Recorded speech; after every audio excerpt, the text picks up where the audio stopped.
vamos continuar fazendo a contextualização da palestra que o professor Mauri fez aqui para nós. Aqueles que não estiveram aqui nos 2 últimos sábados, nós pedimos desculpas por ser um tema que vem andando, mas pode ter certeza que dá para ir fazendo o entendimento da proposta. E, sobretudo, nós termos claro em nós, que até então, ir a uma casa espírita, na maioria das vezes nós buscávamos ali ou falar com alguém que já tinha partido aqui da Terra, ou pelo menos ter notícia de alguém que partiu da Terra através de um outro que considerávamos médium. Hoje, que nós sabemos que todos nós somos médiums, que todos nós nos comunicamos intensamente com todos os nossos, e que todos os nossos são toda a humanidade está em nós e nós estamos em toda a humanidade. Na medida em que nós vamos alcançando a proposta espírita de hoje, que é, sobretudo, o conhecimento, o autoconhecimento, e que na medida que nós nos conhecemos, nós vamos conhecendo melhor a Deus, ao mundo, a todas as coisas e todos os homens. E na medida que conhecemos, nós amamos. E na medida que amamos, tratamos bem, respeitamos e vamos vencendo nossas próprias dificuldades. Respeitando, inclusive, as dificuldades dos outros. Nessa caminhada é que esses grandes médiuns vão às casas espíritas e fazem palestras que são verdadeiros conjuntos de elementos orientadores para nós. E nesses conjuntos de elementos orientadores, eles trazem algumas, eu chamo de chaves, que entendemos ser de bom senso trabalharmos juntos depois para ficar melhor o entendimento, fazer um entendimento melhor. E é em função disso que estamos contextualizando a palestra do professor Mauri.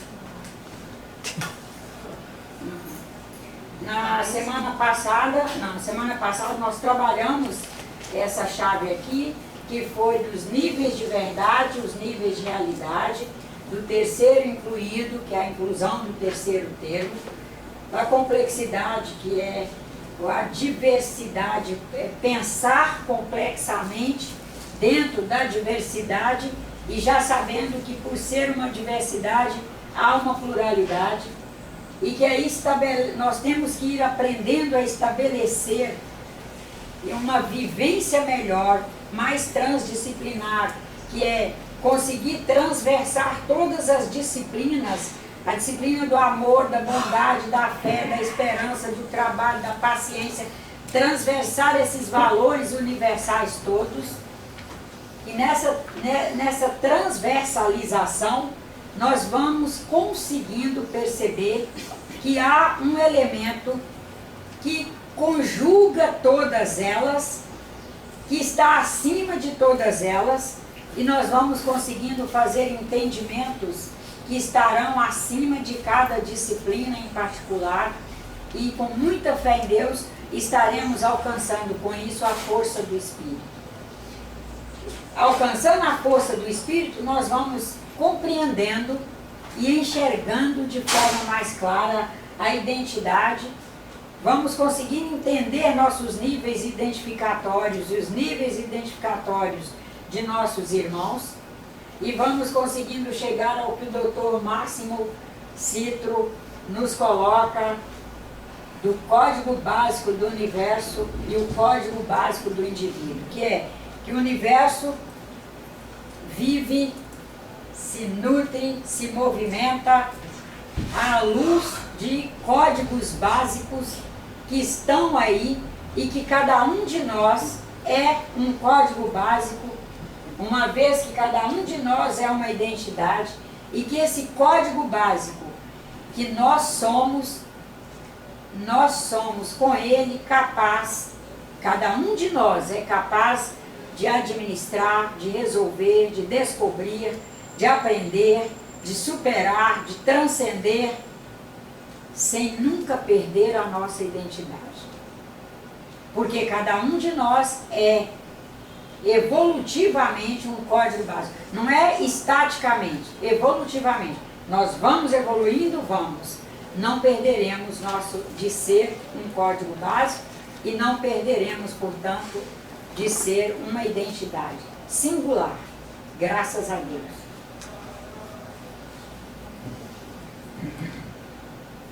Vai, Célia, você abriu. Não é só... Mas tá bom, vamos. Nessa chave aqui, ele diz que o Centro Espírita, a Universidade do Povo, tem que ter linguagem responsável, aberta, trabalhando através da autoatualização permanente, uma proposta de autoconhecimento, levando o sujeito que a ela chegar a se perguntar: quem sou eu? Está dentro da chave anterior, né, da identidade. Quais são as minhas características? O que eu espero de mim mesmo? Faço prece, faço diálogos construtivos, boas leituras. A boa leitura aí não quer dizer apenas ler um texto de um livro. Mas eu faço uma boa leitura daquela pessoa que está sentada ali, mesmo que eu não tenha afinidade por ela. Eu faço uma boa leitura dela.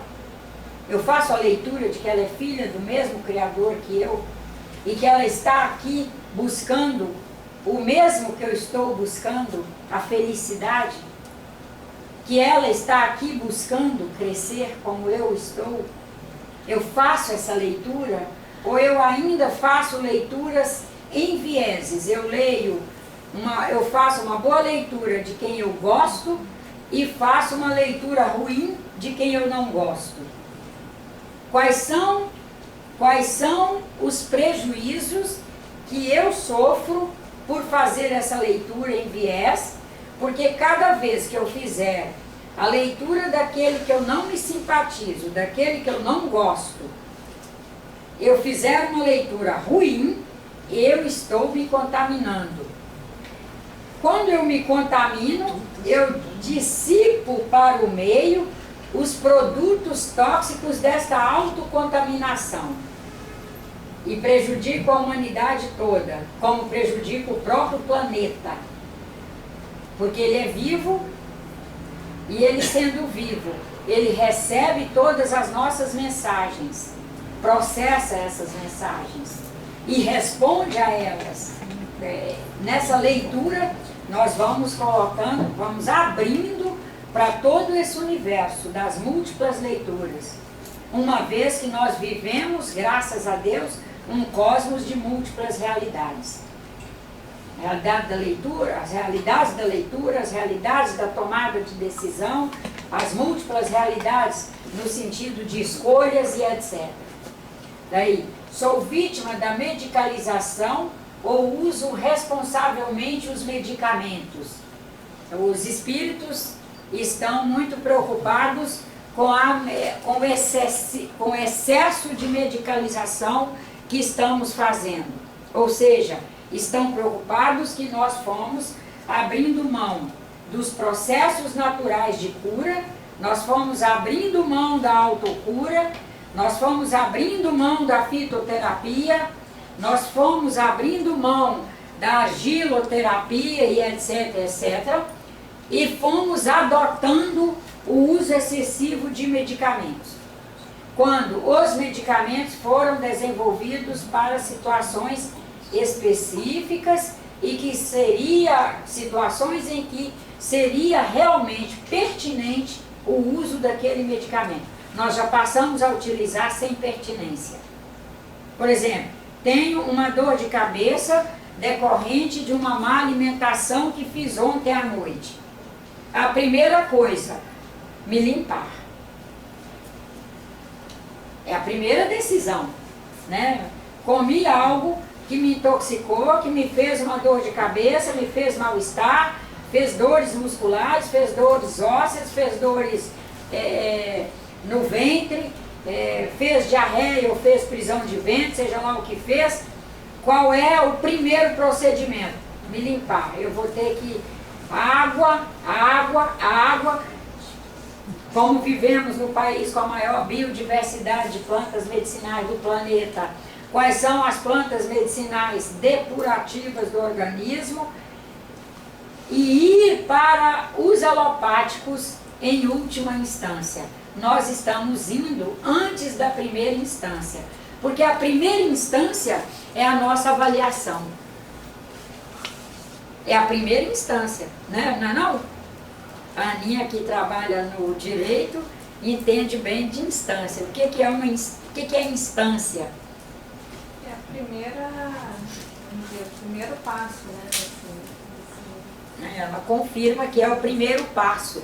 Nós deixamos de fazer o primeiro passo, a primeira instância, que é a avaliação, o diagnóstico, a tomada de decisão mais saudável a nós, e nós fomos para aquilo que já esteja pronto, e às vezes é que fulano tomou e se deu bem com um fígado que não é o meu, com um intestino que não é o meu, com um equilíbrio de líquidos que não é o meu, e isso os espíritos estão preocupados, porque isso leva, primeiro, a medicalização excessiva.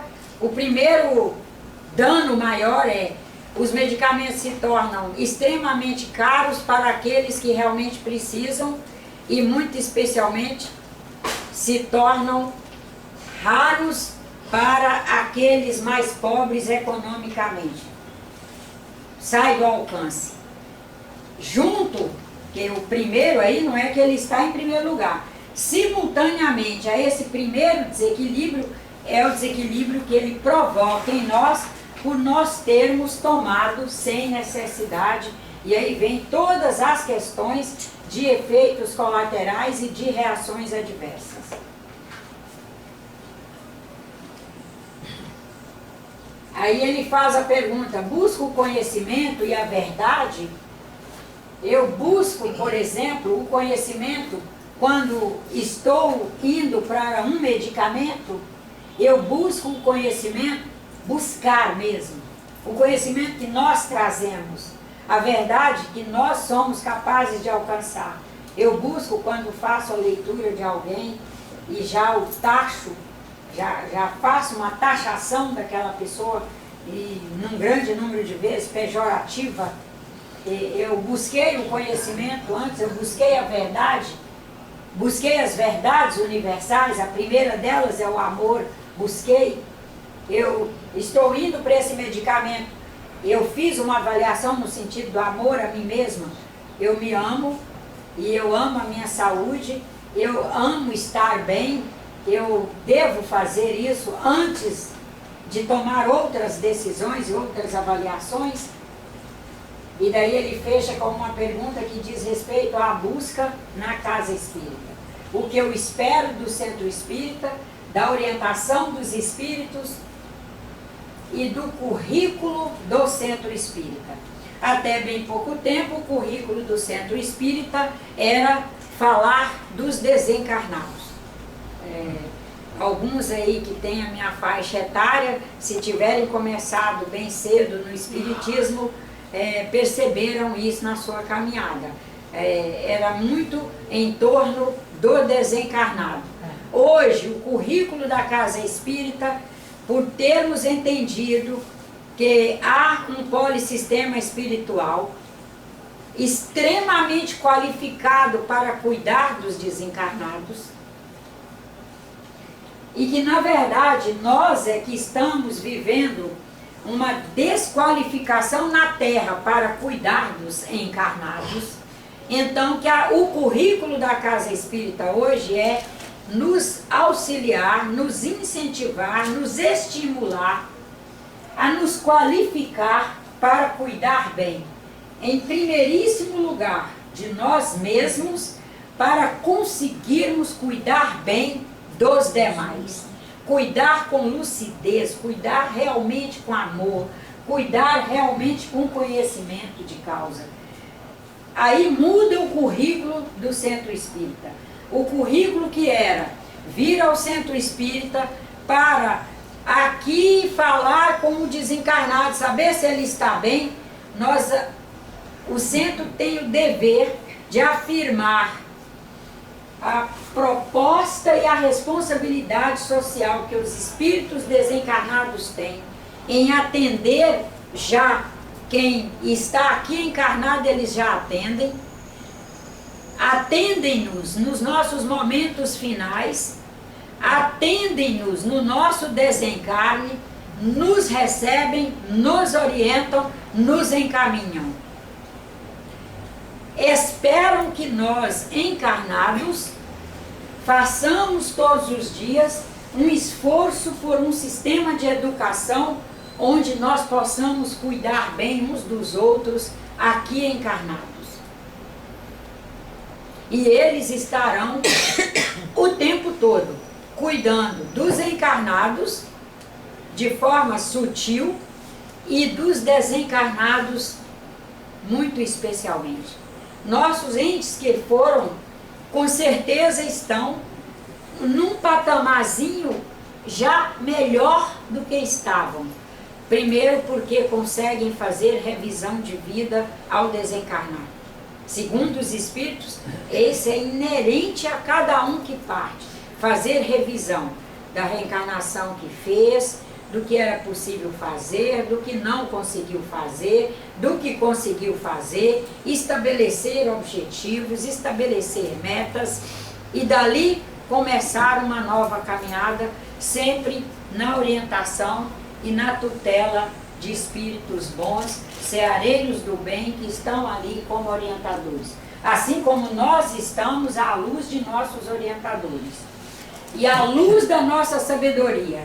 E muitas das vezes passamos por enormes dificuldades, porque assim como estamos à luz da nossa sabedoria, estamos também caminhando, às vezes, meio que falseando em função do desconhecimento que trazemos de verdades universais que nos levam a agir de forma incauta e entramos às vezes por corredores difíceis, entramos às vezes por corredores espinhosos, corredores escuros, mas que não quer dizer que é um espírito não qualificado no bem que nos empurrou para aquele corredor. Nós nos encaminhamos com o nosso livre-arbítrio à luz da nossa abertura de consciência. E estamos juntos aí para irmos uns ajudando os outros, inclusive a se resolverem nos corredores que entramos. Não por empurrões de espíritos menos esclarecidos, mas por sermos portadores de livre-arbítrio. Caminhamos por aquilo que o nosso livre-arbítrio permite a gente ir. E às vezes entramos em situações que suamos depois para resolver. Mas graças a Deus, temos Deus conosco, em nós, temos os bons espíritos nos orientando e graças a Deus somos passíveis de evolução, evoluímos naquelas histórias e vamos ali encontrando soluções à luz da ajuda, do auxílio de espíritos encarnados e desencarnados. Estamos todos nessa soma maravilhosa e o currículo do Centro Espírita há de estar todos os dias se gabaritando para nos permitir convicção nisso. Não estamos nas mãos de espíritos menos esclarecidos do que nós. Estamos à luz de Deus, que é nosso Pai, que é imanente em nós, orientados nos evangelhos de Jesus Cristo, que é o grande mestre para nós espíritas, orientados por outros grandes mestres que estão aí trabalhando conosco, por nós e para nós, e juntos haveremos de construir momentos bons, mesmo passando por grandes percalços. O percalço é às vezes a ferramenta que naquele momento a gente se encaminhou para ela, não é que estava no destino. O Espiritismo não afirma, no currículo do Centro Espírita de hoje, o currículo do Centro Espírita de hoje não contempla o destino pré-determinado. O Espiritismo não é determinista. Faz parte do currículo do Centro Espírita a evolução, trabalhar o processo da evolução, e se há evolução não há determinismo. Há um movimento quântico de todos juntos, um apoiando o outro, iluminando o outro, orientando o outro, se somando para fazer cada um o que quer fazer. Nosso grande perigo é o querer. Nós queremos o que não é bom. E o que nós quisermos, nós temos, graças a Deus, autonomia para fazer. Se quisermos o ruim, nós vamos fazer o ruim. Mas com muita fé em Deus estaremos nos iluminando. Nós temos muitas forças positivas à nossa disposição para irmos nos orientando e irmos dosando da melhor maneira possível os nossos quereres. Aí ele diz: o Centro Espírita, através do sistema de ideias espiritista, tem o dever de revolucionar de forma horizontal e vertical a conceituação do homem. Primeiro, o que é revolucionar? Para nós que vivemos no mundo que a palavra revolução alcançou quase a significação de embate, de guerra. Aí vamos pensar o que é revolucionar, né? Nós temos aqui essa peça, vamos pensar essa peça, ela está com um lado virado para a luz e está com um lado virado para a falta de luz. Vamos dizer que aqui não esteja luz. Apaga essa luz ali, tá? Aí nós vamos fazer uma revolução com essa pedra. Tá?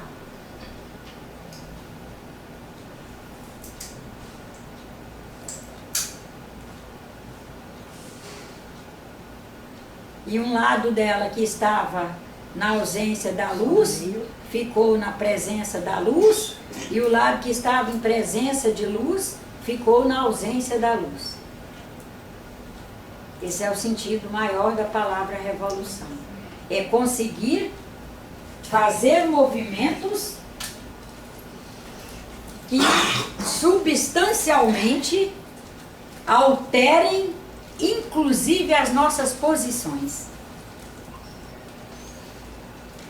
Então, quando ele diz de revolucionar de forma horizontal e vertical, nós temos a linha aqui encarnados, nós temos a linha objetiva, ela é horizontal, é a construção de bens de consumo, utilização de bens de consumo, conseguir caminhar aproveitando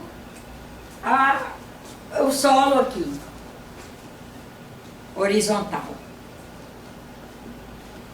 Somos um espírito, pensamos para mais, conseguimos visitar o futuro, conseguimos visitar o futuro porque conseguimos conceber o futuro, nós conseguimos pensar em sermos uma agência de amor maior, porque sabemos que a agência de amor que somos hoje não é plena e que podemos ser mais plenos, mais plenos, mais plenos, é o vertical.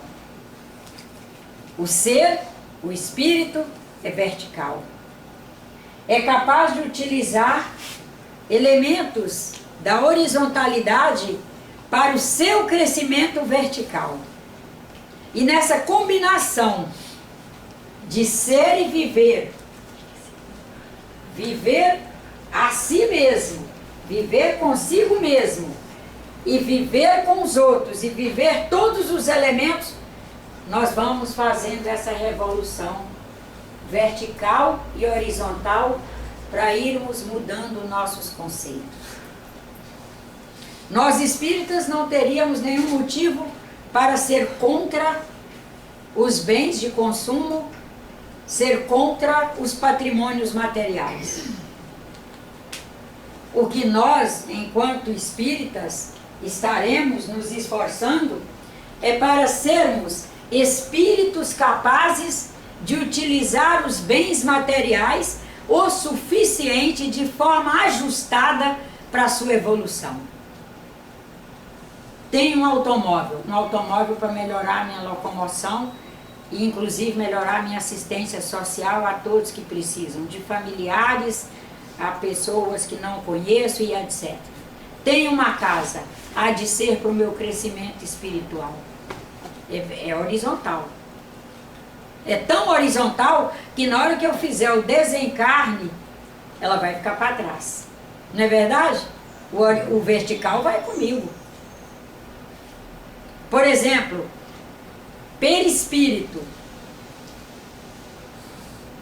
Apesar de ser semimaterial, ele é horizontal. O espírito desencarna e leva. Um par de sapatos é horizontal. Se presta, é um instrumento e haverá de ser entendido por mim como um instrumento para minha espiritualização, para verticalização. Tem um terreno, há de ser para minha verticalização. É horizontal? É horizontal. E nós vamos o tempo todo tendo a oportunidade de trabalhar os dois. Numa dinâmica perene. E daí ele diz, o sistema de ideias espiritista atinge o mundo, a terra, o universo, o cosmos, a vida, a natureza, a eternidade, consequentemente o Criador, Deus. Atinge esse conjunto se estiver conseguindo nos fazer entender o horizontal e o vertical. E saber a importância dos dois e determinar limites para o horizontal. Porque como a cultura na Terra ainda é materialista, se nós não tivermos cuidado, o horizontal começa a ser mais importante na avaliação de nós enquanto encarnados, e nós começamos a ser escravos do horizontal, ao invés de sermos livres verticalmente, fazendo o nosso processo evolutivo. E não negamos que o horizontal na Terra é extremamente atrativo, como é atrativo o horizontal. A questão é, o horizontal está ligado ao sentir. É o conceber, o perceber, o sentir, o consentir-se nele, através de linhas de sensibilização maior. Enquanto que o horizontal está aí para a gente sentir, apalpar. Somos capazes de apalpar isso aqui e achar que é macio, gostoso. Olhar e ver que é bonito e agradar aos olhos.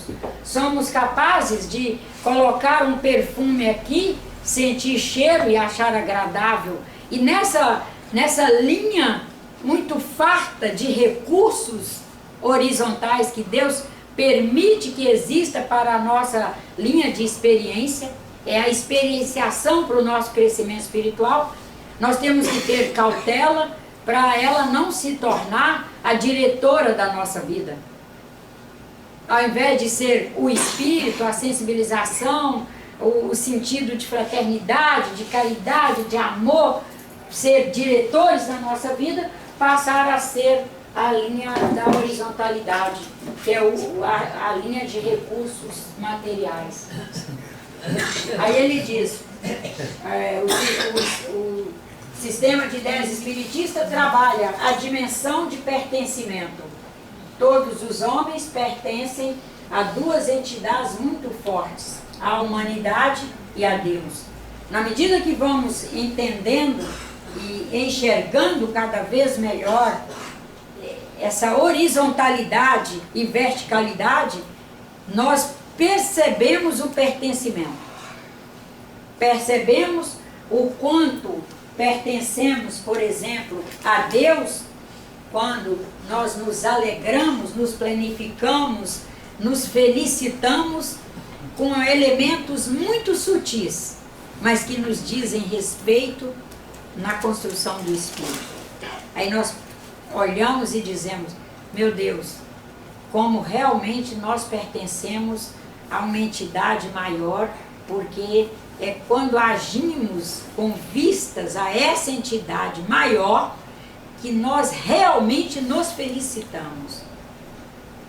E também percebemos o pertencimento que fazemos à humanidade quando percebemos que elementos e eventos inerentes à humanidade são capazes ou de nos deixar muito felizes, porque aquilo nos diz respeito diretamente, pertencimento é isso, ou nos deixar profundamente infelizes.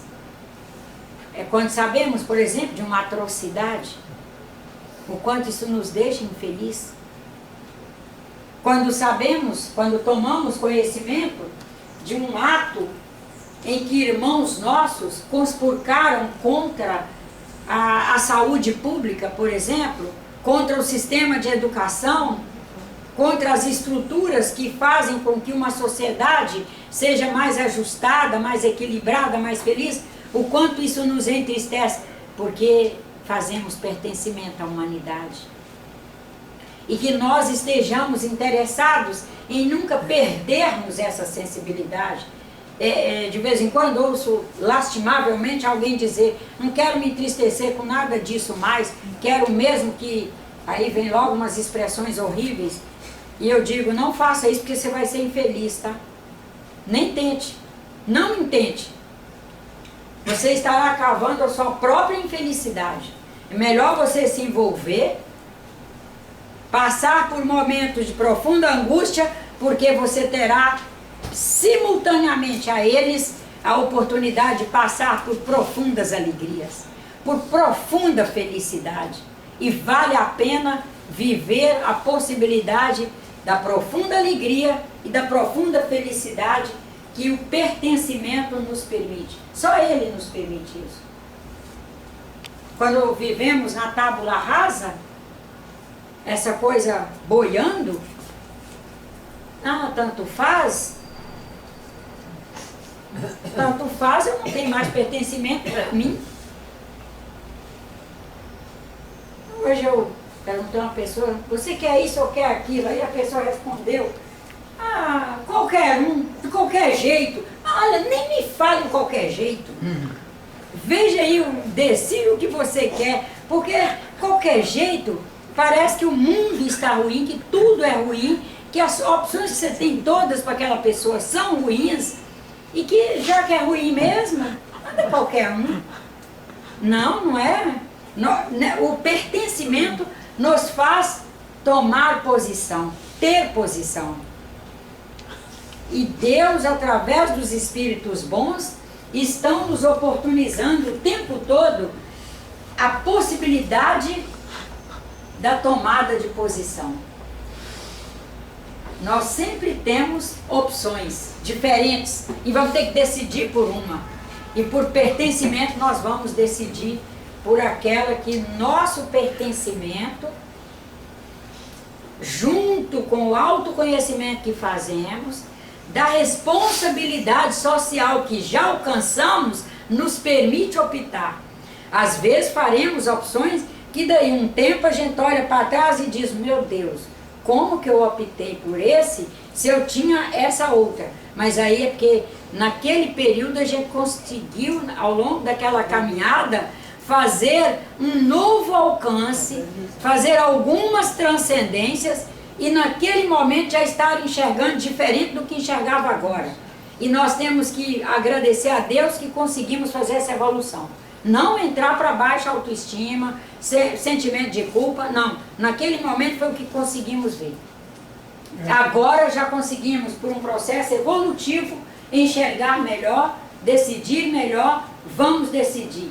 E vamos daqui a um tempo enxergar que já conseguimos decidir melhor nesse outro tempo. E por isso é que existe, graças a Deus, a oportunidade do tempo, que se chama eternidade. E assim, nesse pertencimento, nós vamos nos perguntando, eu tenho necessidade do essencial ou do supérfluo? Como eu lido com essas necessidades? Que também são evolutivas. Vai ter um período da vida do espírito que ele não percebe que aquilo é supérfluo. E depois ele tem a oportunidade de perceber que aquilo é supérfluo, que aquilo não é essencial. Mas já no momento em que estamos, a cada um, na medida que nós vamos nos esforçando por uma autoeducação, nós enxergamos algumas necessidades que sabemos que são essenciais. A necessidade de gostar de nós, para gostar de terceiros, e já colocar que é para a gente não ser um egoísta, eu tenho necessidade de me amar, me reconhecer, me gabaritar, de estabelecer-me como um trabalhador, porque é assim que eu vou conseguir auxiliar melhor meus irmãos de caminhada. Então aí eu já coloco que é essencial aprender a trabalhar e etc, etc. É essencial tomar bebidas produzidas por indústrias ou é essencial tomar a bebida que Deus criou para sustentar a vida no planeta? A essencial é que Deus criou. As outras todas são supérfluas. Eu não tenho que pagar mais por elas e nem pagar o preço do envenenamento que elas me trazem. É essencial eu me alimentar, por exemplo, de matança de animais? Não, foi colocado pelo homem isso, matança de animal. Lá na escala que melhor metaboliza as coisas, são vegetarianos. Inclusive para não sermos cabrestados, porque nesse de essencial e supérfluo, nós temos os cabrestos do sistema materialista, que temos que ir conhecendo melhor a vida, o mundo, Deus e etc., para sabermos nos esquivar dos cabrestos do sistema materialista.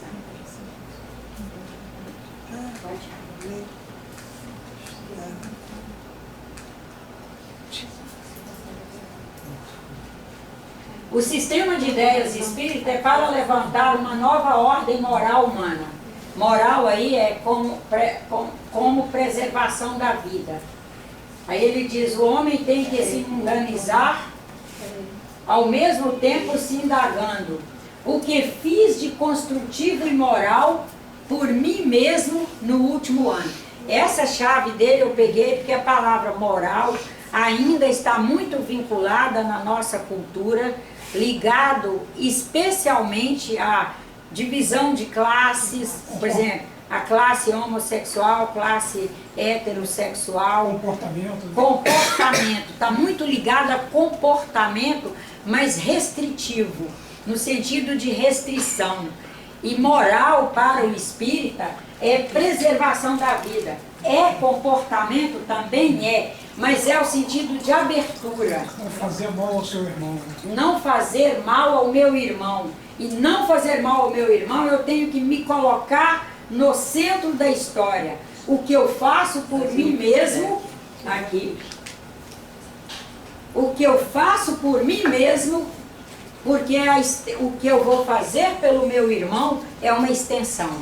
Eu só faço preconceito com relação ao meu irmão porque eu ainda faço preconceito dentro de mim. Ele está dentro de mim.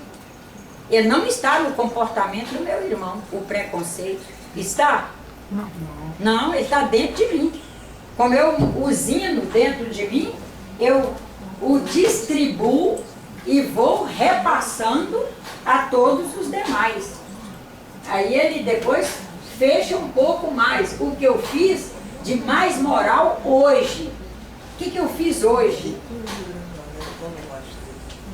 De tomada de posição com relação à preservação da vida no planeta, que inclui muito especialmente os equilíbrios. Os equilíbrios, aí começa lá do imaterial ao material, né? Os equilíbrios afetivos, equilíbrios sociais, equilíbrios psicológicos, equilíbrios psicossociais, E agora os equilíbrios bioquímicos. O que eu fiz hoje no sentido de sustentabilidade de água? Ah, eu já bebi água hoje, quantos copos? Já são 4 da tarde. Se eu tenho que beber 8 copos por dia e já são 4, então já tem que ter ido, eu já tenho que ter ido pelo menos 6. Porque eu também não posso ir para a cama com essa água para ser eliminada. Porque senão a eliminação dela vai atrapalhar o equilíbrio do sono.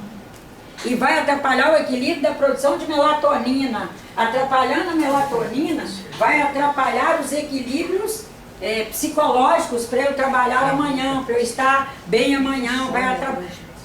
É uma cadeia, uma rede.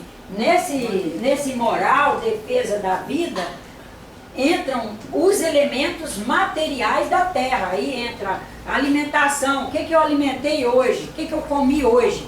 Ah, hoje eu comi tais coisas ao longo do dia, agora à noite eu vou ter que maneirar, vou ter que entrar só na folha. O que eu tinha de direito à gordura já foi. O que eu tinha de direito a carboidrato já foi. O que eu tinha de direito a açúcares já foi. Ah, agora vai ser só folha. Vou ter que baixar lá na pia, lavar o pratão de folha, entrar com o pratão de folha, porque é moral. Defesa da vida. E eu devo isso à humanidade, porque eu pertenço a ela. Eu não me pertenço só a mim. E nós temos que cuidar, porque há na cultura latina o jargão que de mim cuido eu sei de mim, eu me basto, e nada disso é verdade. São verdades que a gente já vê que não são verdadeiras, que a gente vai ter aqui trabalhar para nos limpar delas. Cada um que vem à casa espírita aprender a fazer meditação, que é a apreensão de si mesmo no tempo e no espaço. Fazer reflexão, que é retorno a tudo que já registrou. E fazer ilação entre aquilo que ele está vendo através da reflexão e o que ele quer alcançar. Todos aí conhecem a palavra ilação? Que é a capacidade, que todos nós temos a capacidade de ilar, né? Todos trazemos a capacidade de comparar duas coisas e concluir algo para a nossa melhoria. Aqui ele cita no sentido da reflexão. Entrei em processo de reflexão, refleti sobre o que eu falei com a Cátia Maria no sentido de uma resposta mal feita.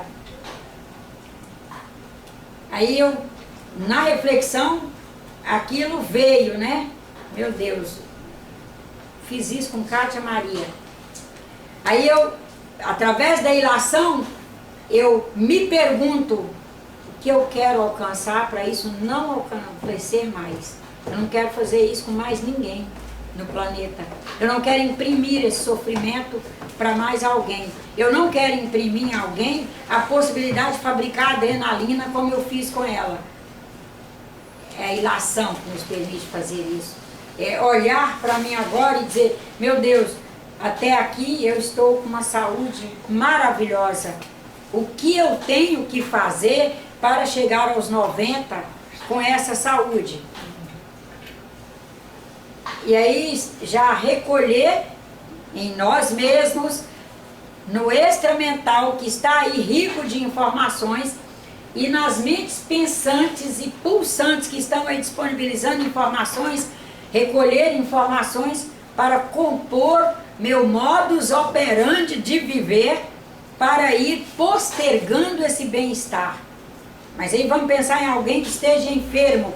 A pessoa está ali enferma, e ela, na reflexão, olhar e ver quais foram as atitudes que ela foi fazendo, que porventura contribuíram para ela ter chegado ali, e ela olhar para ela dizer o que eu posso mudar, o que eu devo mudar, e como eu posso fazer para mudar minhas condutas e ter uma qualidade de vida melhor.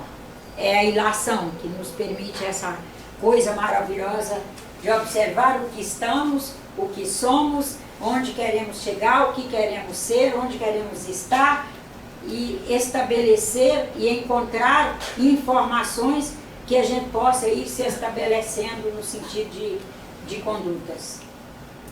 E já sabendo que nunca estaremos sozinhos. Nas condutas nós estaremos sempre orientados pela informação que recolhemos do extramental da Terra, que é chamado de noosfera, que recolhemos de mentes pulsantes e brilhantes que estão por aí, encarnados, e de mentes pulsantes e brilhantes que estão aí desencarnadas. Nós nos somamos o tempo todo a esses três grandes pilares e vamos nos orientando e enriquecendo nosso arcabouço. E ele nos orienta a termos um caderno onde nós possamos escrever uma palavra positiva por dia e traduzir essa palavra para nós, para irmos nos enriquecendo, não só de vocabulário, que aí seria uma catedral de palavra morta, não adianta, mas é ir nos enriquecendo de informações e de convites para novas condutas. Desdobrando o significado da palavra? Isso. E vendo o que podemos fazer com ela na nossa vida. E acho que acabou o tempo, né? Ou pode ir mais um? Está sentido, eu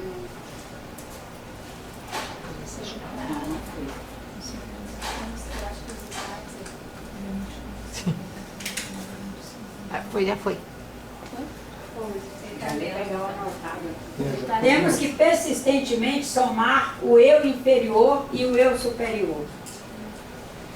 Esse eu inferior e eu superior, como que nós classificaríamos? O que nós diríamos que é? As más tendências e as boas, né? As más inclinações e as boas. Inclinações. O eu inferior e o eu superior. Isso. A senhora falou, né? Nós somos um espírito encarnado. Nós, cada um de nós aí, somos um espírito. Esse espírito, eu superior, traz em si a imanência do Criador, superior. Encarnados, vivemos na força de uma cultura, onde nós temos a capacidade de recolher elementos o tempo todo. Recolher elementos de ordem superior sempre nos convida a mais trabalho e imprimir em nós uma dinâmica de trabalho. O trabalho de pensar, o trabalho de se conscientizar, o trabalho de nos dizer não é por aí, muda seu rumo, o que é isso, Nájila? Esses posicionamentos, especialmente num país de uma cultura nova, um país tropical, que nós temos que admitir que influenciando na cultura existem os fatores, não só os antropossociais, que são ligados ao homem em si, mas nós temos os fatores climáticos. Nós temos fatores ligados a condutas alimentares. Quando somam esses vários fatores, nós temos a possibilidade bem forte de escolhermos padrões inferiores para nossas condutas. Você acha que é uma hora que dá para você ler um bom livro. Ai, mas está tão bom deitado nesse sofá sem fazer nada, um sofá anatômico e tal. Aí, só um minutinho. Aí você já fez uma escolha pelo inferior. Eu podia ir agora fazer um passe em fulano, sei que ele está necessitado, lá no hospital da Ordem Terceira do Carmo, no alto da rua, Conde de Bonfim, domingo, 4 da tarde. Ah, meu Deus. Ficar em casa. Escolheu pelo inferior. Eu pensei assim, pensei no inferior. Só um minutinho, só um minutinho. Você tem, sabe, de alimentação. Alimentação que nutre melhor sua caminhada evolutiva no planeta. mais leve, vegetariana, não sei o que, não sei o que. Ai, mas o churrasco na casa de fulano vai estar uma animação só. Lá vai. Não, não vou comer carne. Mas, ai meu Deus, uma tirinha. Porque memória de infância foi para o seu interior. Aí, né, bem dentro do que o senhor colocou. Nessa administração aí de eu inferior e eu superior, se não estivermos com uma cautela enorme no balanço, o eu inferior está nos dominando. Eu tinha pensado no eu inferior como o mundo material, os apelos todos do mundo material. Né? No mundo superior, os apelos do mundo espiritual. Não, está certíssimo. Mas os apelos do mundo material aqui na Terra São muito fortes. eles são muito fortes Tem cheiro, exatamente sabor. para nós nos administrarmos na nossa determinação do eu superior, na nossa priorização do eu superior. Entendeu? Entendi. Eles não são desnecessários. Pois não, queridas? O inferior domina muito mais do que o superior. o perispírito estudando, você lendo, mas a preguiça, às vezes fala mais alto. A correnteza é a cultura, é os chamamentos, as memórias de infância, memórias de juventude, grupo social. Por A exemplo, minha cabeça mesmo, Hã? nada de grupo social, a minha cabeça dela mesmo. Minha culpa, minha máxima culpa. não, mas o Espiritismo até não trabalha com a culpa, não. Ele trabalha com um conceito de responsabilidade social. Nenhuma. A nossa responsabilidade é em escolher nossos grupos, aí sim. Escolher os grupos. Grupo que vai... Quando falamos grupo, não falamos grupo só de pessoa, não. Grupo de alimentos. Grupo de beberagens. Beberagens é o que está disponível para beber, não é? Beberagem é isso. Né? O que eu tenho para beber? Nesse grupo tem que escolher. No grupo dos alimentos, no grupo das roupas, o grupo dos sapatos, o grupo... E estamos aqui na Terra num processo de evolução onde nós especialmente treinamos o processo da escolha. Não, pensar em comer folha numa churrascaria é complicado se você gostar daquele cheirinho. Pois é, aí nem deve ir. Não Se entra. está priorizando Não o eu entra. superior, Não entra. é não ir. Não É entra. se desculpar e não ir. Se acha que consegue ir lá, dar um abraço, cumprir o social ali e bater em retirada, aí dá para ir. Né? É a tal da escolha, avaliando o que podemos. Porque aí ele diz, interpretar, está dentro do que você colocou, tá, Déia? Interpretar o ir, vir, permanecer, ficar, com a consciência de ser. Em que eu devo ir? O que eu sou capaz de me sustentar indo? Aí tá, eu me sustento indo dar um abraço na dona Phyllis, que é o aniversário dela, e eu vou lá porque eu quero dar um abraço. O evento, se eu ficar, eu vou fazer escolha pelo eu inferior, porque o evento está apetitoso, no que para mim já é alimentar o inferior, eu tenho que dosar, eu fui. Agora é permanecer, devo permanecer? Não, estou a fim de vir só dar um abraço na senhora e vou ter que ir. Pronto, ela não vai nem ficar cobrando maiores explicações. Porque se eu ficar, eu estou ficando com a minha consciência de ser, mas eu estou em condições de fazer escolhas que depois eu serei feliz na minha consciência de ser? Essa pergunta eu vou ter que fazer e saber se fico ou se vou. Cuidarmos em relação ao reducionismo e à linearidade.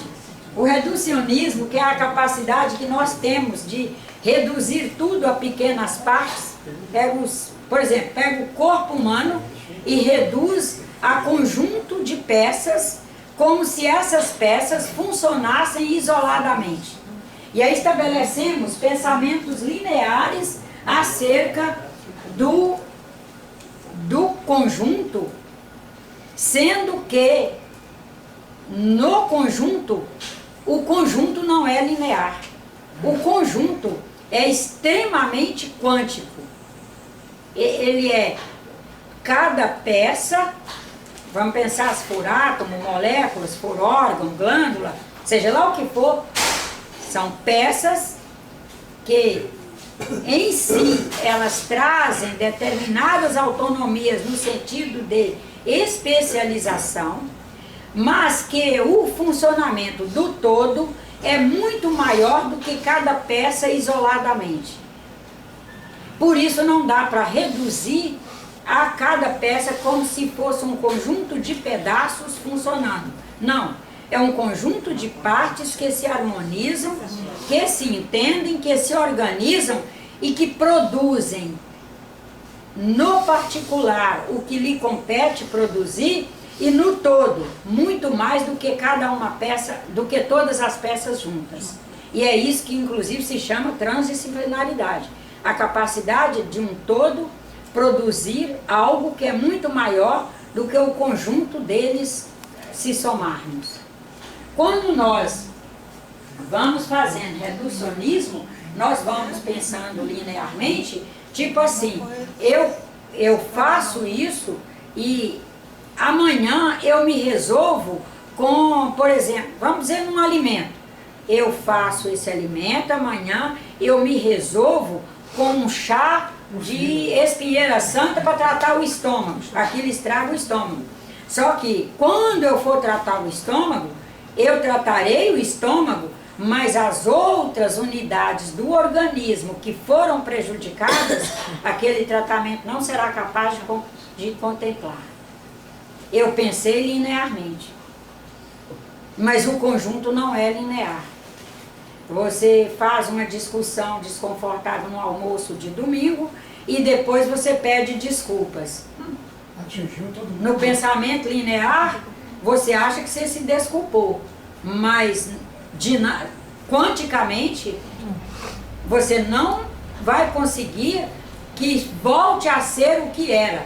Talvez nessa encarnação nunca mais. E por isso é que esses médiuns estão muito preocupados com o reducionismo, porque nós somos capazes de imaginar que tudo se resolve com um chá, com um medicamento, com um pedido de desculpas, com uma prece a São Fulano, ou uma meditação ou uma reflexão, que aquilo vai voltar a ser o que era. E não é bem assim. Vai demandar um longo tempo para conseguirmos que todo o movimento se reorganize e volte a ser o que era. E não voltará a ser o que era mais, porque também, quando ele der conta de reorganizar, já será um outro momento.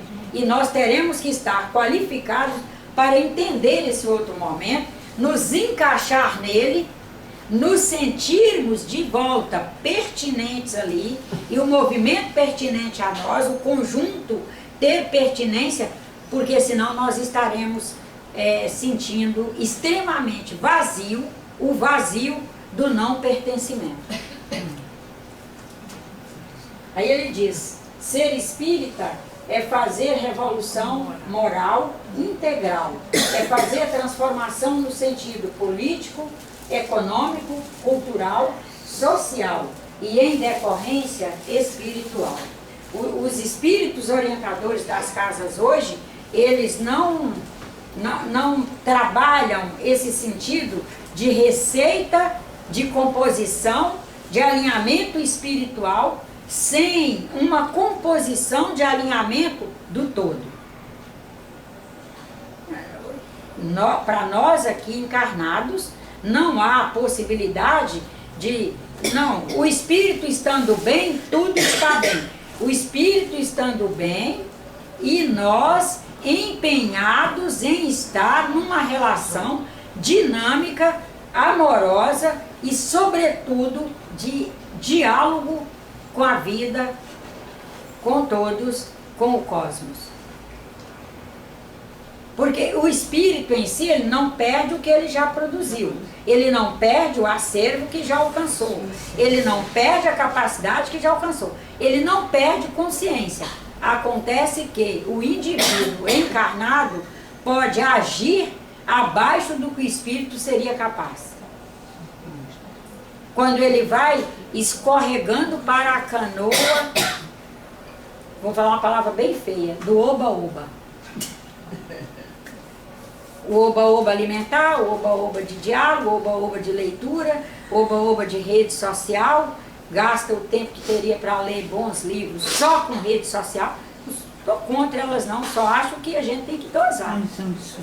Tem que dosar. No momento que a gente perceber que uma rede social nos permite gastar o tempinho que nós teríamos para ler coisas boas e assistir programas bons dessa gente boa que está aí encarnado, contemporâneo a nós, fazendo trabalhos bons, e a gente está perdendo. Tenho só 2 horinhas para ler e estudar coisas maravilhosas dessa gente, de espíritos desencarnados que psicofonam, espíritos encarnados que psicografam, espíritos encarnados que pesquisam e escrevem suas sínteses, e nós temos os artigos aí através da internet, espíritos encarnados maravilhosos que fazem preleções fantásticas por aí afora. Se leitura de rede social e resposta de rede social me ocupar o tempo que eu tenho para essa gente, aí infelizmente eu vou ter que tomar uma decisão. E que quem sabe seja de...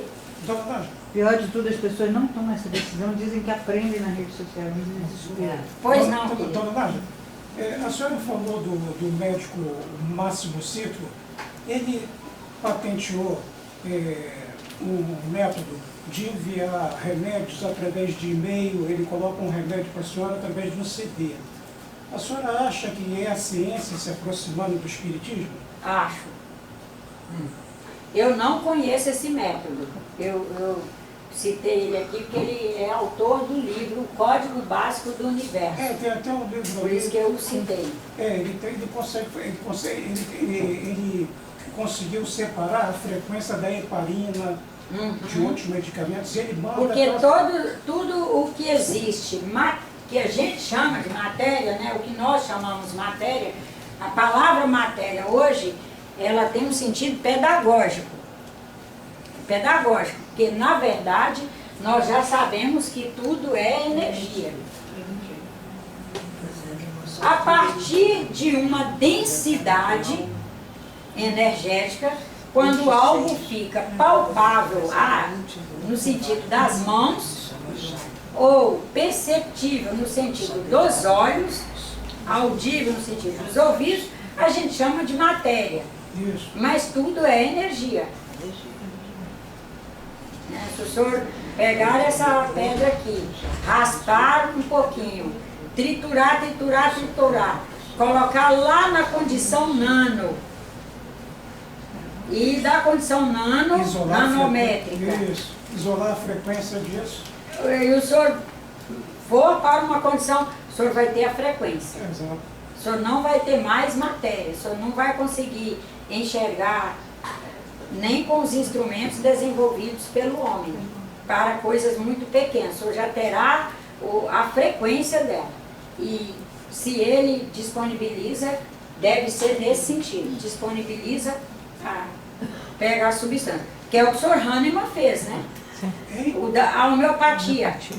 O senhor Hahnemann. Exatamente, é porque a água tem memória. Né? Tritura, dilui, tritura, dilui. Essa diluição aí não é em água. O senhor pega lá, eu quero ministrar, por exemplo, a substância ativa da planta hipérico numa pessoa, contra a depressão, mas na forma que atinja o ser, o sutil dela. Não vai alcançar o bioquímico, vai alcançar o sutil. Vai triturar, diluída, por exemplo, numa lactose, suponhamos, ou num carboidrato mesmo, que vai estar tão pequeno na pessoa que não vai fazer mal nenhum. Aí, tritura, dilui naquele pó. depois põe noutra porção de pó, depois pega uma porção mínima daquela e põe noutra porção de pó. Chega uma hora que o senhor tem aquilo, aquela substância altamente dinamizada e já em nível de frequência. Ela já não está materialmente aqui. O senhor Hahnemann trabalhou com isso. Antecedeu a toda essa gente. Imagina que o senhor Hahnemann trabalhou a homeopatia em 1700, se não me engano, é 55. 1755. Vamos pôr, aproximar mais ou menos 50, mas é por volta disso aqui. Eu não sou boa para datas, mas é neste século aqui, nesse meado de século. Em 1750, ele já descobriu por experiência e por sensibilidade.